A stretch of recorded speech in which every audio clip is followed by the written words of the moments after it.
بسم اللہ الرحمن الرحیم۔ السلام علیکم ناظرین، آج ہم آپ سے اس صدی کے سب سے بڑے پروجیکٹ کے بارے میں بات کریں گے۔ ہماری اس سی پیک سیریز کے پہلے ایپیسوڈ میں ہم آپ کو تمام چیزیں ڈیٹیل سے بتائیں گے جو اب سے پہلے کسی نے نہیں بتائیں۔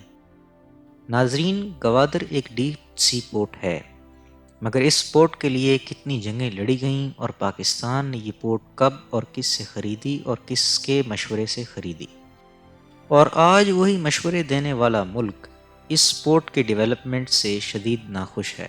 دراصل گوادر پورٹ اور اس سے ملحقہ علاقہ بنیادی طور پر پاکستان کا حصہ نہیں تھے۔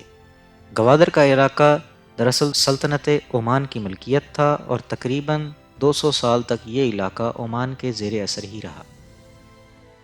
1954 میں U S G S United States Geological Survey نے تمام ساحلی پٹی کے علاقے کو جانچا اور پاکستان کو باخبر کیا کہ گوادر ایک بہت بڑا سی پورٹ بن سکتا ہے۔ یو ایس جی ایس کے ورتھ کنڈرک نامی سرویئر نے یہ سروے مکمل کیا۔ 4 سال کے مذاکرات کے بعد 1958 میں گوادر کا علاقہ سلطنت عمان نے پاکستان کو $3 ملین میں فروخت کیا۔ یہ رقم آج کے حالات کے مطابق تقریباً $30 ملین بنتی ہے۔ پاکستان نے اس علاقہ کو اپنے تحت ڈیپ سی پورٹ بنانے کی کوششیں کیں، مگر فنڈز کی کمی کی وجہ سے یہ کام تکمیل کو نہ پہنچ سکا۔ دراصل بہت سے لوگوں کو 72 سال کی آزادی بہت زیادہ لگتی ہے، مگر ہم اس پر کچھ حالاتی جائزہ پیش کریں گے۔ مثلاً 1947 میں آزادی کے بعد پاکستان بہت ہی کمزور حالت میں تھا اور آزادی کے کچھ ہی عرصہ بعد قائد اعظم کا وصال ہو گیا۔ اس کے چند ہی سال بعد پاکستان کے پہلے وزیر اعظم لیاقت علی خان بھی شہید ہو گئے۔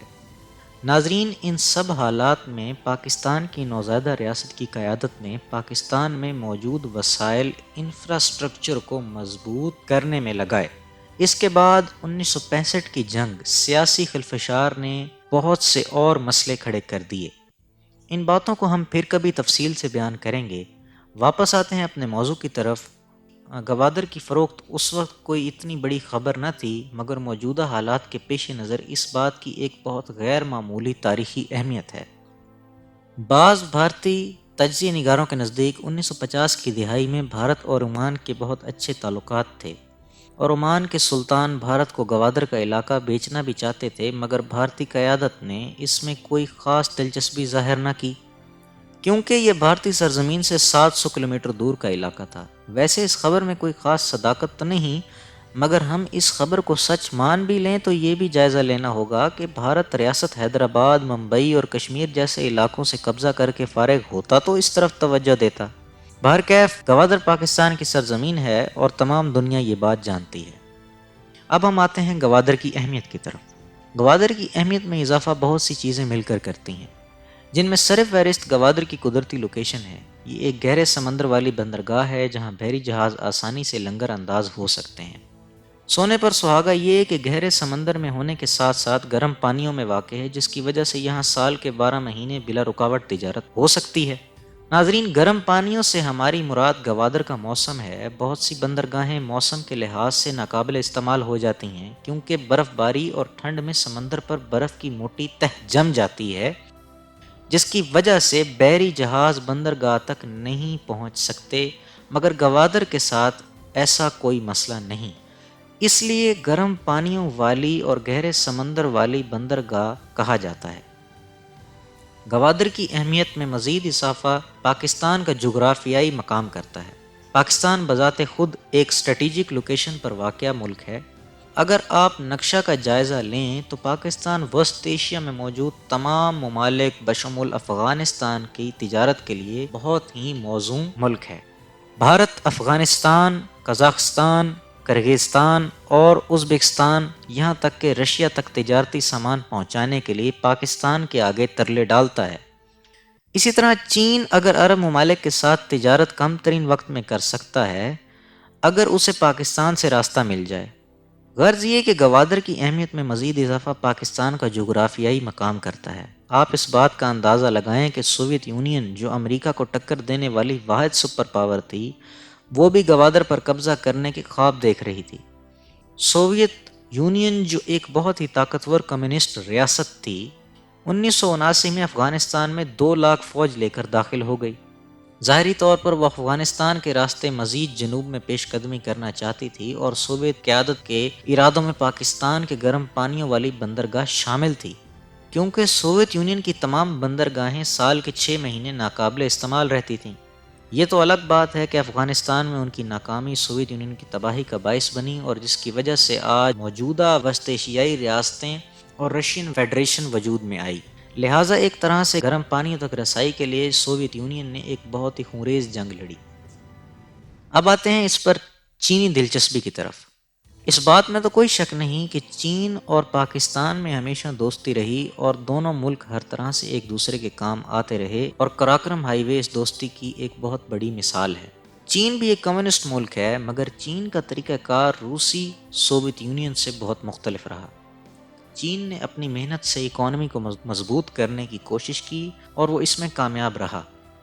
چین نے اپنے ملک میں غربت کو ختم کرنے کے لیے بہت سے پروگرام متعارف کروائے، صنعت کو فروغ دیا اور اس تمام عرصہ میں اپنی فوج پر بھی ایک سٹیڈی انداز میں کام کیا اور ایک حد سے زیادہ امریکہ کی طرح دوسرے ملکوں میں جنگیں نہیں چھیڑی۔ چین نے ایک حد میں رہتے ہوئے صرف اپنی اکانومی پر کام کیا اور امپورٹ اور ایکسپورٹ کی وجہ سے چینی اکانومی کا زیادہ تر انحصار اسی چیز پر ہے۔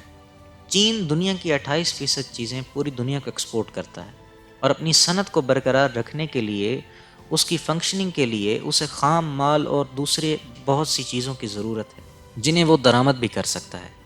ناظرین، اب جب سے چین کی اکانومی امریکہ کے قریب آنے لگی تو امریکہ نے بہت ہی خطرہ محسوس کیا اور چین کے ساتھ اختلافات کو طول دینے لگا۔ جیسا کہ ساؤتھ چائنا سی میں امریکی موجودگی، ملاکا اسٹریٹ جہاں سے چین کی خلیجی ممالک سے درآمد کردہ تیل کی 80% سپلائی گزرتی ہے، وہاں امریکی بحری فوج کی مسلسل موجودگی چین کے کھان کھڑے کرنے کے لیے کافی تھی۔ ناظرین، کسی بھی جنگ کی صورت میں امریکہ جب چاہے چین کی سپلائی پر پاؤں رکھ سکتا ہے۔ اس سب کی وجہ سے چین مختلف آپشنز پر غور کرنا شروع کیا، جیسے کہ اپنی مشرقی سپلائی اور تجارت کو کنٹرول کرنے کے لیے چین نے میانمار سے معاہدے کیے، مگر وہاں امریکہ نے بھارت کو ایکٹیویٹ کر دیا۔ ان سب حالات میں چین نے اپنے پرانے دوست پاکستان کی طرف دیکھا۔ چین کی اس وقت کی قیادت صدر جیانگ زمین کر رہے تھے، جنہوں نے 2001 میں اپنے وزیر اعظم کو پاکستان کے دورے پر بھیجا۔ چائنا کے وزیر اعظم ژو رونگ جی 11 مئی 2001 کو 4 روزہ دورے پر پاکستان آئے۔ یہاں پر انہوں نے مشرف اور دیگر سٹیک ہولڈرز سے ملاقاتیں کیں، چند اکنامک معاہدوں کے ساتھ ساتھ خاموشی سے گوادر بندرگاہ کو ڈیولپ کرنے کا بھی منصوبہ طے پایا۔ چینی وزیر اعظم نے پاک چین دوستی کے گیت گائے اور معاہدہ طے کر کے چلے گئے۔ سن 2002 میں گوادر پورٹ پر بھرپور زوروں سے کام شروع ہوا اور 2006 تک اس حصے کا کام کمپلیٹ ہوا۔ ناظرین، چائنیز آفیشلز تک گوادر کی اہمیت اور اس کی وزن کی برداشت کرنے کی رپورٹ پہنچی تو چین کی دلچسپی اس سارے معاملے میں بڑھتی گئی۔ پاکستان نے چین کے ساتھ دوستی کا فائدہ اٹھاتے ہوئے JF-17 پر بھی کام شروع کروایا، جو آج پاک فضائیہ کی ریڑھ کی ہڈی کی حیثیت رکھتا ہے۔ ان سب حالات کے تناظر میں چین کے ایک ذہین اور طاقتور ترین لیڈر، اس وقت کے صدر ہو جن تاؤ 4 روزہ اسٹیٹ وزٹ پر 23 نومبر 2006 کو پاکستان آئے۔ چینی صدر کا دورہ بہت ہی خوش آئند رہا اور دنیا کے بیشتر ممالک نے اسے بہت غور سے دیکھا۔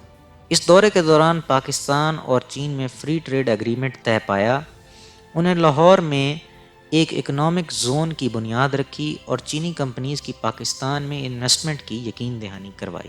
ڈیفنس ٹیکنالوجی پر بہت سے معاہدات طے پائے۔ یہ ایک دہائی میں پاکستان کا دورہ کرنے والے پہلے چینی صدر تھے۔ چینی صدر نے کہا، نازک چیلنجوں یا خطے کی صورتحال کے ساتھ بدلتے ہوئے عالمی منظرنامے سے ہماری سدا بہار دوستی متاثر نہیں ہو سکتی۔ پاکستان اور چین نے اقتصادی، تجارتی، سماجی اور دفاعی شعبوں میں 18 معاہدوں پر دستخط کیے۔